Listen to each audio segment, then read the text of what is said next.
அஸ்ஸலாமு அலைக்கும் பிள்ளைகள். நாங்கள் இன்றைக்கு டிஸ்கஸ் பண்ண போகிறது 2025 இந்த வருடம் நடைபெற்ற 3ஆம் தவணை பரீட்சை 2026 A-level பேட்ச் ஸ்டூடெண்ட்ஸ்க்கான பேப்பர். ஸோ அதை எம்சிக்யூ நாங்கள் ஆல்ரெடி டிஸ்கஸ் பண்ணியிருக்கிறோம். இன்றைக்கு கண்டினியூவாக டிஸ்கஸ் பண்ணுவோம். இன்றைக்கு கொஷின் நம்பர் 7 பாருங்க. Question number 7, right? Okay, question number 7 பாருங்க. Question number 7, right? பார்ப்போம். கொஷின் நம்பர் 7 என்ன சொல்லியார்? 10 சென்டிமீட்டர் பக்க நீளம் கொண்ட உருக்கால் செய்யப்பட்ட திண்ம சதுரமுகி ஒன்று 30 பாகை செல்சியஸ் இலிருந்து 60 பாகை செல்சியஸ் இக்கு வெப்பநிலை அதிகரிப்புக்கு உட்படுத்தப்படுகிறது.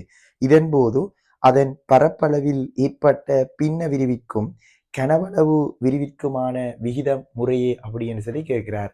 அப்ப நோமலா பிள்ளைகள் எங்களுக்கு தெரியும், இந்த பேப்பர்ல நோமலா எங்களுக்கு தெரியும், நோமலா இந்த கொஷின் நாங்கள் மெனக்கணக்காக செய்யலாம், ரைட்? ஸோ இப்போ இதில் நாங்கள் பார்த்துருக்கோம், ஏன்னா எங்களுக்கு தெரியும் இந்த நீள விரிவு, பரப்பு விரிவு, அதே போல் கனவளவு விரிவு, ரைட்? இப்போ இதில் சொல்றாரு என்னென்றால் பாருங்க, 10 சென்டிமீட்டர் இல்லையா, 10 சென்டிமீட்டர் பக்க நீளம் கொண்ட ஒரு சதுரமுகி, ரைட்? அப்போ 10 சென்டிமீட்டர் பக்க நீளம் கொண்ட ஒரு சதுரமுகி, ரைட்? அப்ப இந்த சதுரமுகியோட வெப்பநிலை பாருங்க, 30 பாகை செல்சியஸ்ல இருந்து 60 பாகை செல்சியஸுக்கு உயர்த்தப்படுகிறது அப்படின்னு சொல்றாரு, இல்லையா? உயர்த்தப்படுகிறது. இப்படி உயர்த்தப்படைக்குள்ள அவர் கேட்கிறார், பரப்பளவில் ஏற்பட்ட பின்ன விரிவு. எங்களுக்கு தெரியும் பரப்பளவில் ஏற்பட்ட பின்ன விரிவு அப்படி என்னால் நார்மலா நாங்க பரப்பு விரிவு என்று சொல்லிக்குள்ள டெல்டா ஏ என்று சொல்லுவோம். பரப்பு விரிவு. நீள விரிவுன்னு கதைக்குள்ள டெல்டா எல் என்று சொல்லுவோம், இல்லையா? கனவளவு விரிவுன்னு சொல்லிக்குள்ள டெல்டா வி என்று சொல்லுவோம். என்ன? Delta V. அப்ப எங்களுக்கு தெரியும் டெல்டா எல்லுக்குரிய கோவை எல் அல்பா டீட்டான்னு படிச்சிருக்கிறோம். L alpha theta. அது போல பரப்புக்கு எப்படி படிச்சிருக்கோம்? ஏ சொல்லுங்க பீட்டா டீட்டா, அல்லது நாங்க என்ன சொல்லலும் ஏ இன்டூ 2 அல்பா டீட்டான்னு சொல்லலும், இல்லையா? ஸோ அதே போல கனவளவு விரிவுக்கு வி இன்டூ என்ன கேமா டீட்டான்னு சொல்லுவோம், அல்லது ஏகபரிமாண விரிகை திறன் சார்பாசன்னா என்ன வரும்? 3 அல்பா டீட்டா இப்படின்னு சொல்லுவோம், இல்லையா? நார்மலா பரப்பு விரிவு கதைக்குள்ள அந்த விரிகை திறனை பீட்டான்னு சொல்லுவோம், கனவளவு விரிகை திறனை கேமான்னு சொல்லுவோம், இல்லையா? ரைட்? இப்படி நாங்க தியரியில படிச்சிருப்போம், ரைட்?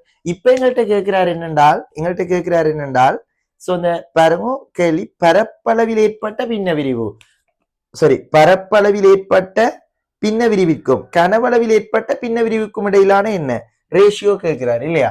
அப்ப எங்களுக்கு தெரியும் பரப்பளவில் ஏற்பட்ட பின்ன விரிவு அப்படி என்றா டெல்டா ஏயின் கீழ் ஏ என்று சொல்லுவோம், இல்லையா? அப்ப டெல்டா ஏயின் கீழ் ஏ என்றா டெல்டா ஏக்கு என்ன போடியிலும் 2 ஏ அல்பா டீட்டான்னு போடியிலும் கீழே ஏ என்று வரும். அப்ப சுருக்கியக்குள்ள என்னென்று வரும்? ஏய்மையும் விட்டுப்பட்டா 2 அல்பா டீட்டான்னு வரும். அதே போல சொல்றார் கனவளவில் ஏற்பட்ட பின்ன விரிவு. கனவளவில் ஏற்பட்ட பின்ன விரிவுன்னு என்ன? டெல்டா வியின் கீழ் வி. அப்ப டெல்டா வியின் கீழ் வி, டெல்டா விக்கு என்ன போடியிலும் 3 அல்பா வி இன்டூ என்ன டீட்டான்னு வரும், இல்லையா? சோ இப்படி வரும். அப்ப கீழுக்கு வி, வியும் கேன்சல் ஆன 3 அல்பா டீட்டான்னு வரும், இல்லையா? எவ்வளவுங்கதா 3 அல்பா டீட்டா. இப்ப எங்கள்கிட்ட அந்த ரேஷியோ கேட்டபடியால தான் நான் இந்த இடத்துல இங்க பீட்டா இங்க அல்பா இங்க பீட்டா இங்க கேமா இங்க அல்பா போட இல்லை. எல்லா இடத்தையும் ஏகபரிமாண விகிதரன் சார்பா போடிக்குள்ள விகிதம் தானே. அப்ப ஒன்னிங்கில் ஒன்றதுக்குள்ள என்ன செய்யும்? கேன்சல் ஆகும். அப்ப நாங்க தனியாக கால்குலேஷன் எல்லாம் செஞ்சு கொண்டிருக்க தேவையில்ல. அப்ப எங்கள்கிட்ட கேட்டது என்ன பரப்பளவில் ஏற்பட்ட கனவளவு விரிவுக்கும். சோ இவரின் கீழ் இவர் என்னன்றது தான் எங்கட கேள்வி. அப்ப நாங்க பிரிக்கக்குள்ள எப்படி வரும்? 2 அல்பா டீட்டாவின் கீழ் 3 அல்பா டீட்டா, அல்பாவும் விட்டுப்படும், டீட்டாவும் விட்டுப்படும். 30ல இருந்து 60க்கு. சோ அந்த பாருங்க வெப்பநிலை அதிகரிப்பும் சமனாகவே எங்களுக்கு என்ன வரும்? இந்த இடத்துல என்ன வரும்? 2 கீழ் 3 என்று வரும். ஏன்னா அந்த ரேஷியோ 2 கீழ் 3 அப்படி என்று வரும், ரைட்? சோ இப்படி இருக்கிறது எத்தனையாவது விடை? முதலாவது விடை. அப்ப ஆன்சர் 1. சரிதானே? 7வது ஒரு சிம்பிள் கொஸ்டின். நாங்க கால்குலேஷன் எல்லாம் செஞ்சு கொண்டிருக்க தேவையில்லை, ரைட்? சோ அப்ப இதுல பாருங்க என்ன அப்படி என்றால், ஏன்னா நாங்க நார்மலா பார்த்திருக்கோம் நீள விரிவு, ஏன்னா ஒரு எல் நீளமான ஒரு கோளை என்ன டீட்டா வெப்பநிலைக்கு உட்படுத்திக்குள்ள அவர புதிய நீளமானது என்ன எல் இன்டூ பிராக்கெட்டுக்குள்ள 1 பிளஸ் 1 பிளஸ் ஆல்பா டீட்டான்ற ஒரு கோவையால தரப்படும் அப்படின்னு பார்த்திருக்கோம். இதே பரப்பளவு விரிவு கதைக்குள்ள என்ன, அதாவது என்ன, ஒரு குறித்த ஏ பரப்பளவுடைய ஒரு ஒரு உலோக தகடு நெடுங்கோ. சோ அதை நாங்க டீட்டாவால வெப்பப்படுத்திக்குள்ள சோ அவர புதிய பரப்பானது எப்படி தரப்படும்? புதிய பரப்பானது எப்படி தரப்படும் சொல்லுங்க. புதிய பரப்பானது எப்படி தரப்படும்? எழுதி தெரியும். ஆரம்ப பரப்பு A into 1 plus beta theta. அந்த பீட்டாக்கு பதிலா என்ன போடியிலும் ஏகபரிமாண விரிகைதன் சார்பா போடுறதுண்டா நாங்க போடியிலும் 12 போடியிலும் இல்லையா. அது மாதிரி கனவளவு விரிவுக்கும் எங்களுக்கு செல்லியலும். இது தவிர நாங்க நேரடியா அந்த நீள விரிவு, பரப்பு விரிவு, கனவளவு விரிவுக்கும் சோ இப்படி ஒரு கோவை படிச்சிருப்போம் இல்லையா. அப்ப எங்கள்கிட்ட கேட்டது என்ன? பரப்பு விரிவி என, அதாவது கேட்டது என்ன, பரப்பளவில் ஏற்பட்ட பின்ன விரிவு, இதே மாதிரி கனவளவில் ஏற்பட்ட பின்ன விரிவு, இந்த ரெண்டுக்கும் இடையிலான ரேஷியோ கேட்டது இல்லையா. ஆகவே நாங்க தொடர்புக்குள்ள இங்க 2 ஆல்பா டீட்டா 3 ஆல்பா டீட்டான்னு வரும். என்ன வரும்? 3/3 வரும். சாரி 3/2 வரும். ரைட். அப்ப 3/2 அப்படி என்று வரும். இது முதலாவது ஆன்சர் பொருத்தமாக இருக்கும். நோட் பண்ணிக்கொள்ளுங்க.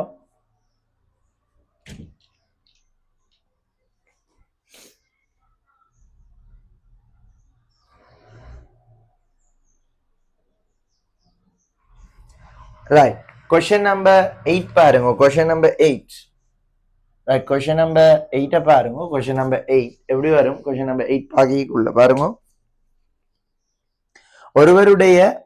ஒருவருடைய குறைபாடுள்ள கண்ணின் அண்மை புள்ளி 0.1 மீட்டர் 100 சென்டிமீட்டர் என்று சொல்றார். ரைட். தொடர்ந்து சொல்றார் அண்மை புள்ளியை 0.25 கொண்டு வருவதற்கு அவர் பயன்படுத்த வேண்டிய வில்லையினுடைய வலு என்ன அப்படின்னு சொல்லி கேட்கிறார் இல்லையா. அப்ப நார்மலா எங்களுக்கு தெரியும் இது என்ன, பார்வை குறைபாடோட ரிலேட்டடான ஒரு கொஸ்டின். பார்வை குறைபாடோட ரிலேட்டடான ஒரு கொஸ்டின். ரைட். அப்ப நாங்க இங்க சொல்லுவோம் இது கண் இல்லையா, இது கண். சோ இந்த கண்ணினுடைய அண்மை புள்ளி அவர் சொல்றது என்னண்டு 100 சென்டிமீட்டர் அல்லது 1.0, அதாவது 1 மீட்டர்னு சொல்ல. இதான் கண்ணினுடைய என்னவா அண்மை புள்ளி இல்லையா. இதான் கண்ணினுடைய அண்மை புள்ளி. இப்ப அவர் சொல்றார் கண்ணின் அண்மை புள்ளி எங்க கொண்டு வர வேணும், எந்த இடத்துக்கு கொண்டு வர வேணும், கண்ணினுடைய அண்மை புள்ளி எந்த இடத்துக்கு கொண்டு வரப்படணும், கண்ணினுடைய அண்மை புள்ளியானது 0.25 மீட்டர் தூரத்துக்கு கொண்டு வரப்பட வேண்டும். அப்ப நாங்க அணிய வேண்டிய வில்லையினுடைய வலி என்ன அப்படின்னு சொல்லி கேட்கிறார். அப்ப நாங்க முதல்ல கண்டுகொள்ளணும் என்ன, இந்த வில்லையினுடைய குவியத்தூரத்தை கண்டுகொள்ளணும். இந்த குவியத்தூரத்தை நாங்க கண்டுகொள்ளுமாக இருந்தால் வலுவை எங்களுக்கு செல்லும் இல்லையா. ரைட். அப்ப இதுல நார்மலா நாங்க பார்த்திருப்போம், அதாவது ஒரு கண்ணினுடைய அண்மை புள்ளி 25 சென்டிமீட்டர் என்றால் அந்த 25 சென்டிமீட்டருக்கு அப்பால வைக்கப்படுகிற எல்லா பொருளும் என்ன செய்யும், அந்த கண்ணால தெளிவாக பார்க்கக்கூடியதாக இருக்கும். ரைட். இப்ப சொல்றீங்க இந்த கண்ணினுடைய அண்மை புள்ளி என்ன 1 மீட்டர் அப்படி என்றா 1 மீட்டர்ல வைக்கப்படுகிற அந்த பொருளைத்தான் அந்த மனித கண்ணால தெளிவாக என்ன செய்ய முடியும், பார்க்க முடியும். சோ அதுக்கு அப்பால வைக்கப்படுகிற பொருளையும் என்ன செய்யும், தெளிவாக பார்க்க முடியும். அப்ப அந்த 1 மீட்டருக்கு உள்ள வைக்கப்படுகிற பொருளை என்ன செய்யாது, அவருக்கு தென்படாது. அப்ப இவர அண்மை புள்ளிய 0.25 கொண்டு வரணும்னா என்ன செய்யணும், இந்த இடத்துல வைக்கப்படுகிற ஒரு ஒப்ஜெக்ட் இல்லையா, இந்த இடத்துல வைக்கப்படுகிற ஒரு ஒப்ஜெக்டுக்கு என்ன செய்யணும், அணியப்படுகிற வில்லை அந்த ஒப்ஜெக்ட் பிம்பத்தை இந்த பாருங்க 1 மீட்டர் தூரத்துல உண்டாக்க வேணும். விளங்குதா. அப்ப நாங்க இந்த கண்ணினுடைய அண்மை புள்ளிய 0.25 கொண்டு வரணும்டா அணிய வேண்டிய வில்லை என்னன்னு தானே கேட்கிறார். அப்ப அந்த வில்லை என்ன செய்ய வேணும், வில்லை என்ன செய்ய வேணும், 0.25 மீட்டர் தூரத்தில் வைக்கப்படும் பொருளின் பிம்பத்தை 1 மீட்டரில் உண்டாக்க வேண்டும். உண்டாக்கிக்குள்ள அந்த பிம்பம் 2வது வில்லையான கண் வில்லைக்கு பொருளாமைக்குள்ள விழித்திரையில் என்ன செய்யப்படும், வீழ்த்தப்படும். ஏன், 1 மீட்டர்ல வைக்கப்படுகின்ற பொருளை மனித கண் என்ன செய்யும், தெளிவா பார்க்கும் தானே.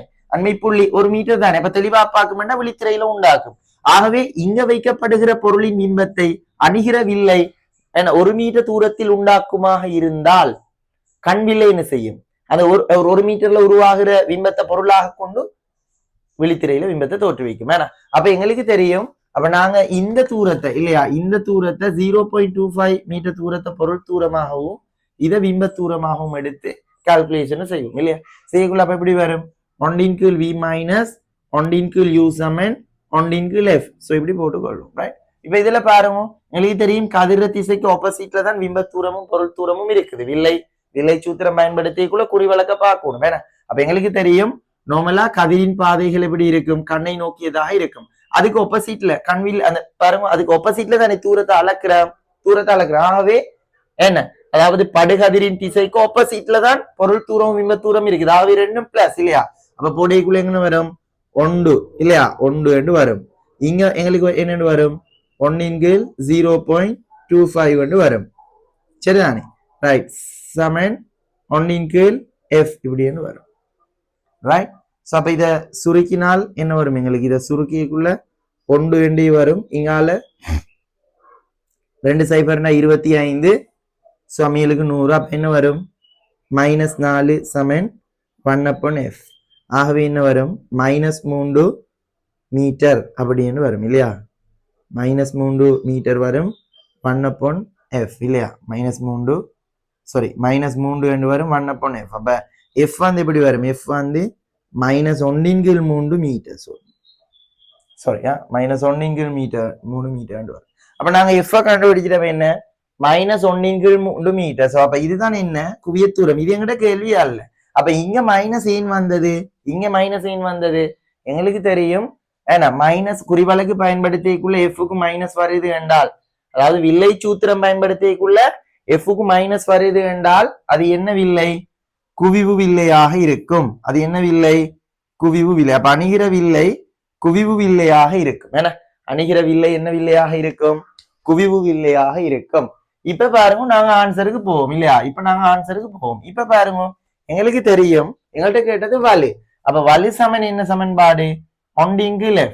எங்களுக்கு தெரியும் குறிவழக்குல பாருங்க இந்த குறிவழக்கு பயன்படுத்திக்குள்ள ஏன்னா வில்லை சூத்திரத்துக்கு குறிவழக்க பயன்படுத்திக்குள்ள குவிவு வில்லை என்றா மைனஸ், குழிவு வில்லை என்றா பிளஸ் என்று வரும். ஆனால் இங்க வலுதுணியைக்குள்ள மாறி சொல்லுவோம் இல்லையா, குழம்பிக்கொள்ள கூடாது, அது மாறி சொல்லுவோம். சோ இப்ப இந்த இடத்துல பாருங்க நாங்க என்ன செய்வோம், இத நார்மலா இந்த சமன்பாட்டுல போடைக்குள்ள என்ன செய்ய வேணும், எஃப் மீட்டர்ல போட்டா வலு வந்து டேப்தர்ல வரும், டி கேபிட்டல் டில வரும், டேப்தர்ல வரும். ரைட். சோ அப்ப இந்த இடத்துல p is equal எப்படி வரும் பாருங்க, 1/1/3 என்று வரும். சோ இப்படித்தானே வரும், 1/3 என்று வரும். 3 மேலுக்கு போனுச்சுண்டா p is equal +3 டேப்தர் வரும் இல்லையா. இங்க மைனஸ் வந்தால் நல்ல கவனிக்கணும் இல்லையா, இங்க மைனஸ் வந்தா குவிவு இல்லை. அப்ப இங்க அதுக்காக இந்த இடத்துல மைனஸ் போடுறது இல்லை. ஏன், இந்த குறிவழக்குல எங்களுக்கு தெரியும் குவிவு இல்லைன்னா பிளஸ் போட வேணும். ஏன்னா இங்க குவிவு இல்லைன்னா மைனஸ் போட வேணும். வில்லை சூத்திரத்தில் மைனஸ் போட்டோம் அப்படின்னா குவிய தூரத்துக்கு மைனஸ் வருது அப்படின்னா அது குவிவு இல்லை. அதே நேரம் வலதுணியைக்குள்ள ஏன்னா வில்லையின் வலு பிளஸ் தான் குவிவு இல்லை. ஏன்னா மாறி, சரிதானே, மாறி. ரைட். அப்ப இங்க எங்களுக்கு வரும் +3 டேப்தர் வரும். எத்தனையாவது விடை பொருத்தம், 5வது விடை பொருத்தம். ஏன்னா ஆன்சர் 5. ரைட். பார்த்துக்கொள்ள வேணுமா, ஆன்சர் 5. சிம்பிளான கொஸ்டின். ரைட்.